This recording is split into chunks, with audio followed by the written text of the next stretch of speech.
Hello, my friends. Welcome back to Timeless Stories. I am so happy you are here today.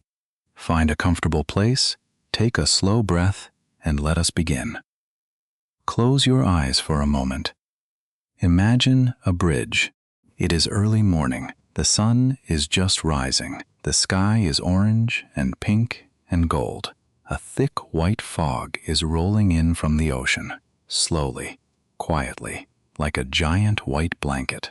And rising up through the fog, two enormous towers, red and orange, tall and proud. They disappear into the clouds above. Below them, the water is dark and powerful, cold and deep.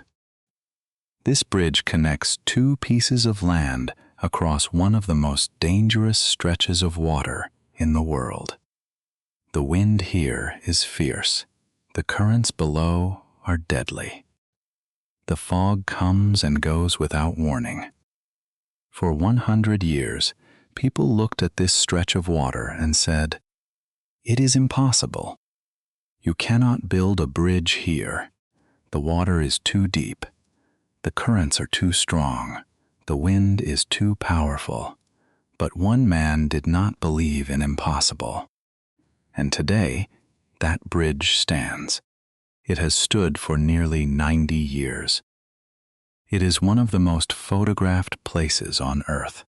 Millions of people come to see it every year. Many of them cry when they see it for the first time. It is called the Golden Gate Bridge, and its story is a story about courage, about determination, about one man who refused to give up, even when the whole world told him to stop.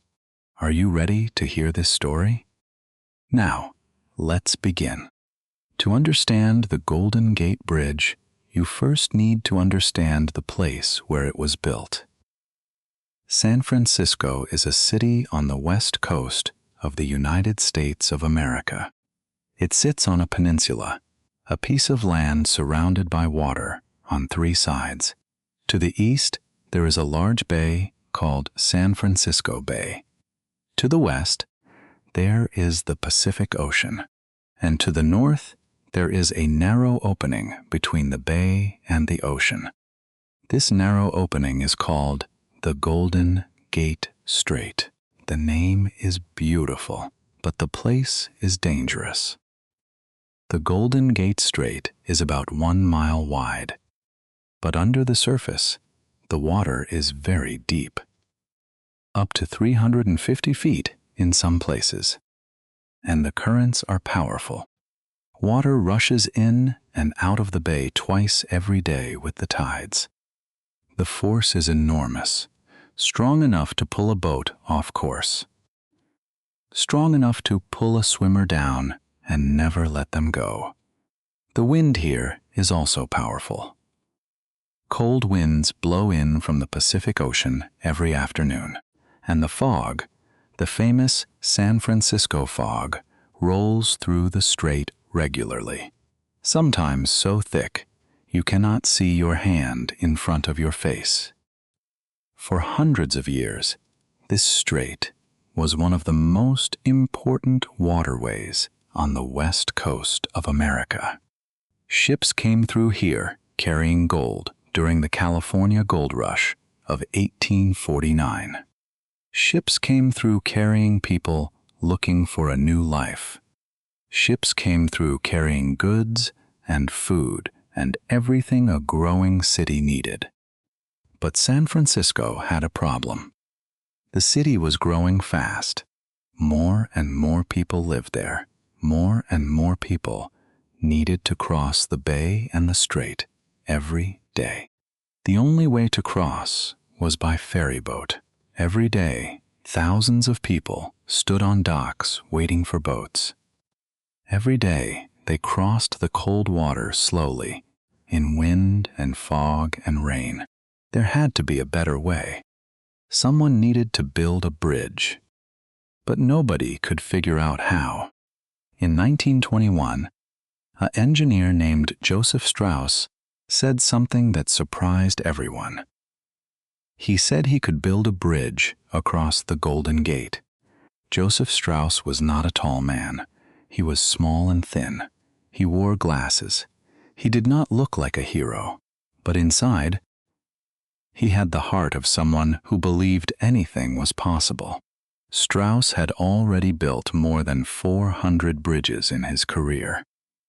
Small bridges, large bridges, bridges across rivers and harbors. He loved bridges. He thought about bridges the way other people thought, about music or art. When he looked at the Golden Gate Strait, other engineers saw problems. They saw deep water. They saw strong currents. They saw dangerous winds. They said it could not be done. Strauss saw a bridge. He drew his plans. He showed them to the city of San Francisco. He said, "I can do this. Give me the chance." But the city was not sure. Other engineers said the plans were too dangerous. Some said the bridge would be destroyed by earthquakes. San Francisco sits on a major fault line and earthquakes are common. Some said the currents would make construction impossible. Some said the cost was too high, and the ferry companies were against the bridge too. They made money carrying people across the water. A bridge would destroy their business. They hired lawyers. They went to court. They tried to stop Strauss at every step. For 10 years, Joseph Strauss fought. He went to meetings. He gave speeches. He answered every objection. He changed his plans when necessary. He never gave up. Finally, in 1930, the people of San Francisco voted. Should they build the bridge? They said yes. Construction began on January 5, 1933. And from the very first day, everyone knew this was going to be different from any bridge ever built before. The challenges were enormous. The water was so deep that building the foundations was almost impossible. Workers had to build a giant concrete fender, a protective barrier, in the middle of the strait, in open water, with powerful currents pushing against them. Boats carrying supplies were thrown off course. Equipment was lost in the water. Everything took longer than planned. The wind was another enemy. Workers high up on the towers had to hold on with both hands just to stay in place. The towers swayed in strong winds. Tools were blown away. Work had to stop on the worst days. And then there was the fog, the famous San Francisco fog. When the fog came in, workers could not see.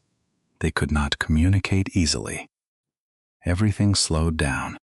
But Joseph Strauss had planned for these problems. He did something that no bridge builder had ever done before. He made safety the most important thing. He hired a safety expert, a man named Clifford Payne, to design a safety system for the workers. Workers were required to wear hard hats. This was very unusual at that time. Most construction workers in the 1930s did not wear hard hats. But most importantly, Strauss built a safety net under the bridge. A giant net made of strong rope and wire stretched under the entire length of the bridge. If a worker fell, and many did, the net would catch them. They would fall into the net and survive. This net saved 19 lives during construction. The men who were saved by the net called themselves the Halfway to Hell Club. They were proud of their survival. They were proud of each other. Because of Joseph Strauss, the Golden Gate Bridge became one of the safest large construction projects in American history at that time. The construction took 4 years. 4 years of incredible work by thousands of men. At the height of construction, more than 1,000 workers came to the bridge every day. They came from all over California. They came from all over America. It was the time of the Great Depression, the worst economic crisis in American history. Millions of people had no jobs, no money, no hope. Working on the Golden Gate Bridge was a chance. A chance to earn money, a chance to do something meaningful, a chance to be part of something historic. The workers were paid $4 a day. This was good money during the Depression. They worked in all weather, in wind and rain and fog and cold. They climbed hundreds of feet above the water. They worked on narrow steel beams. They bolted steel pieces together with their hands. The towers rose slowly, first 100 feet, then 200, then 300, then 500, then finally, to their full height, 746 feet above the water, taller than any bridge tower ever built at that time. When the 2 towers were complete, workers began stretching the cables between them. The cables of the Golden Gate Bridge are extraordinary. Each main cable is made of 27,572 individual wires. Together, these wires would stretch more than 80,000 miles, enough to go around the world 3 times. The cables were spun slowly, wire by wire, back and forth between the towers. It was delicate work, precise work, work that required patience and skill. Month by month, the bridge grew. The deck, the road surface, was hung from the cables. Section by section, it grew out from each tower toward the middle. Until finally, on November 18, 1936, the 2 sections met in the middle. The bridge was connected. Workers cheered. Some of them cried. They had done something that the whole world said was impossible. But the Golden Gate Bridge has faced many challenges since it opened. The biggest challenge came on April 18, 1906. Wait, that was before the bridge. But the memory of that earthquake haunted everyone who built it. In 1906, a massive earthquake destroyed much of San Francisco. Thousands of people died. The city burned for 3 days. The earthquake measured 7.9 on the Richter scale. It was one of the worst natural disasters in American history. When people talked about building a bridge in San Francisco, they always thought about this earthquake. What if another earthquake came? Would the bridge survive? The engineers designed the bridge to be flexible, not rigid. A rigid bridge would crack and break in an earthquake. A flexible bridge would sway and move with the force and survive. This design was tested on October 17, 1989. A powerful earthquake struck San Francisco. It measured 6.9 on the Richter scale. Buildings collapsed. A highway fell down. 67 people died across the city. But the Golden Gate Bridge survived. The bridge swayed. It moved. Drivers stopped their cars, feeling the bridge move beneath them. It was terrifying. But the bridge did not fall. The bridge did not crack. The engineers had been right. And there was another challenge, a human challenge. The Golden Gate Bridge became a place where some people came to end their lives. The height, the water below. People in great pain sometimes came to this beautiful bridge for a terrible reason. This broke the hearts of the people of San Francisco. They did not want their beautiful bridge to be associated with sadness. For many years, they debated what to do. Finally, they decided to build a net, a suicide deterrent net, under the bridge. It was completed in 2023. The bridge that saved workers during construction would now save others too. On May 27, 1937, the Golden Gate Bridge opened. But it did not open for cars first. It opened for people. The day before the cars were allowed, the city of San Francisco held a special day, Pedestrian Day. Anyone could walk across the bridge for free. People lined up before sunrise. Thousands of people. They had waited their whole lives for this moment. Some of them had lived in San Francisco their whole lives and taken the ferry every single day. Now they could walk across.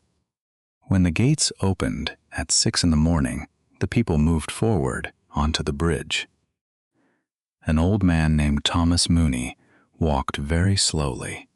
He was using a cane. People offered to help him. He shook his head. He wanted to walk across himself. He had watched this bridge being built from his window every day for 4 years. This moment was his. A young woman named Maria brought her baby daughter. She wanted her daughter to cross the bridge on the first day, so that one day she could tell her own children, "I was there."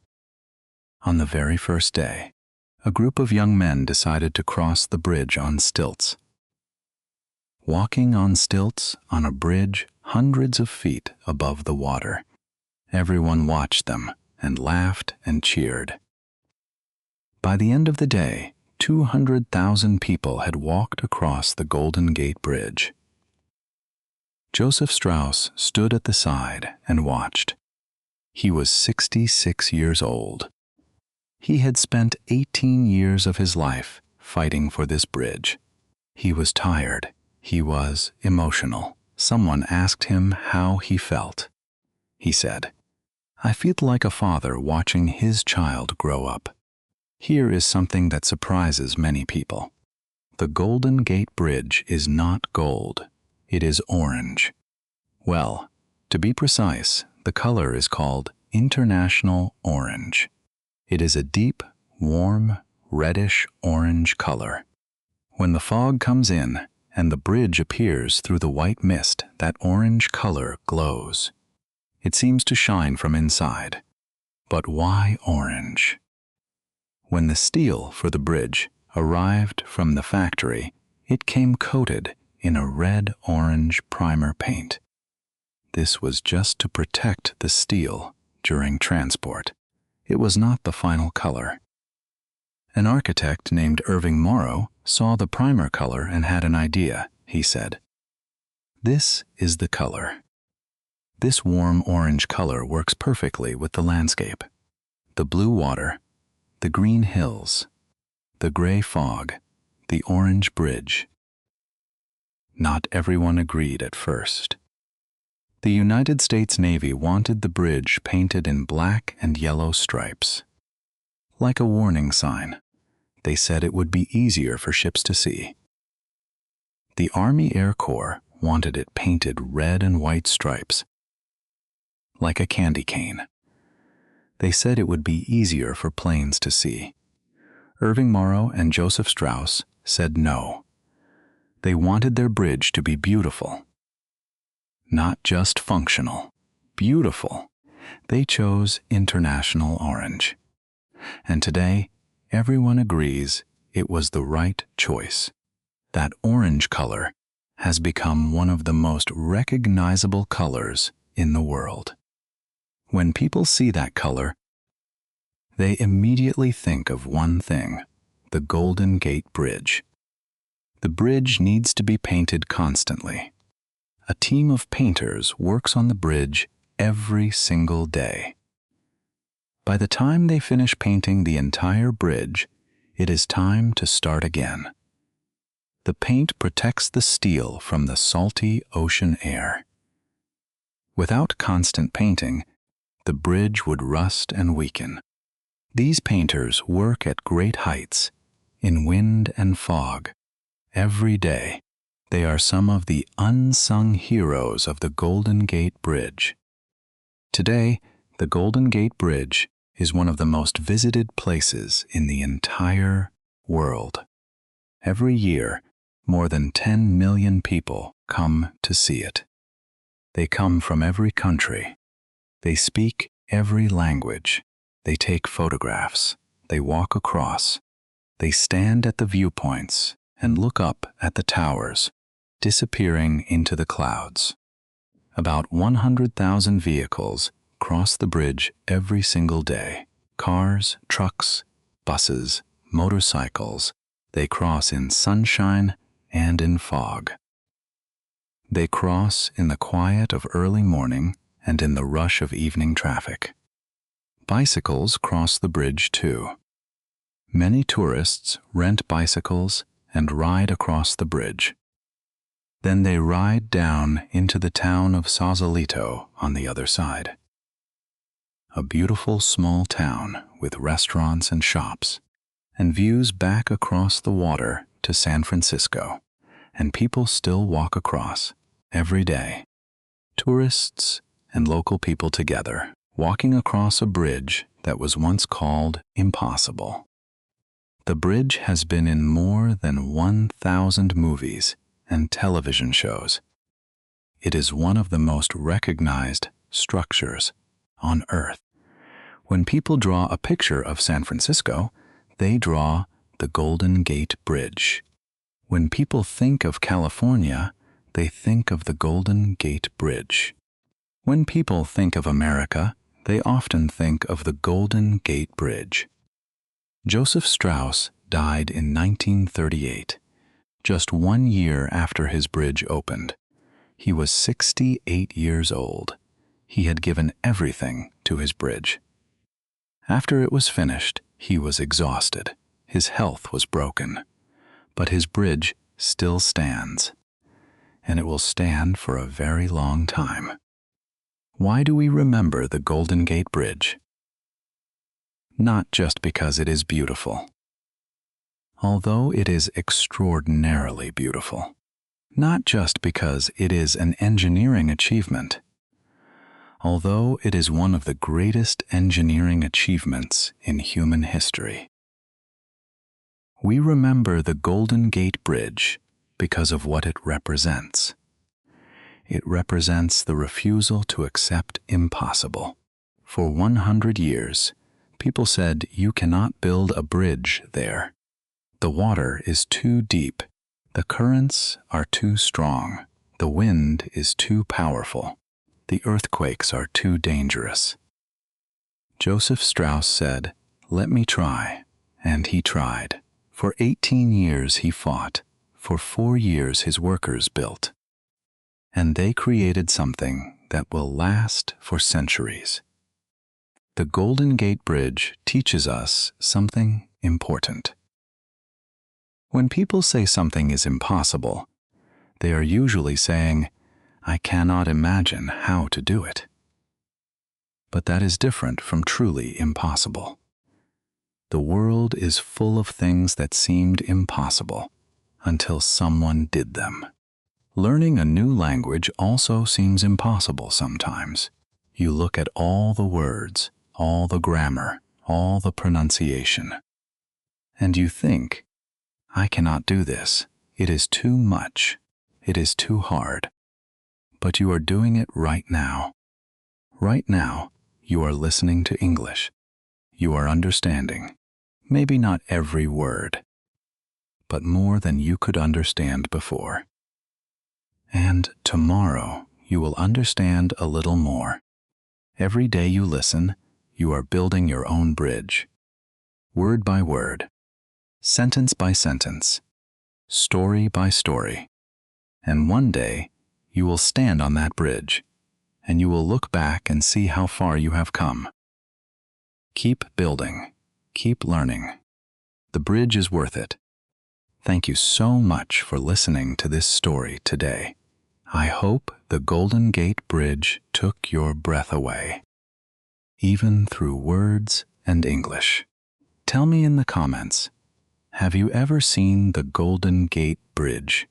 Or is there a bridge or a place in your country that you find beautiful and special? I would love to hear from you. This is Timeless Stories. Goodbye for now.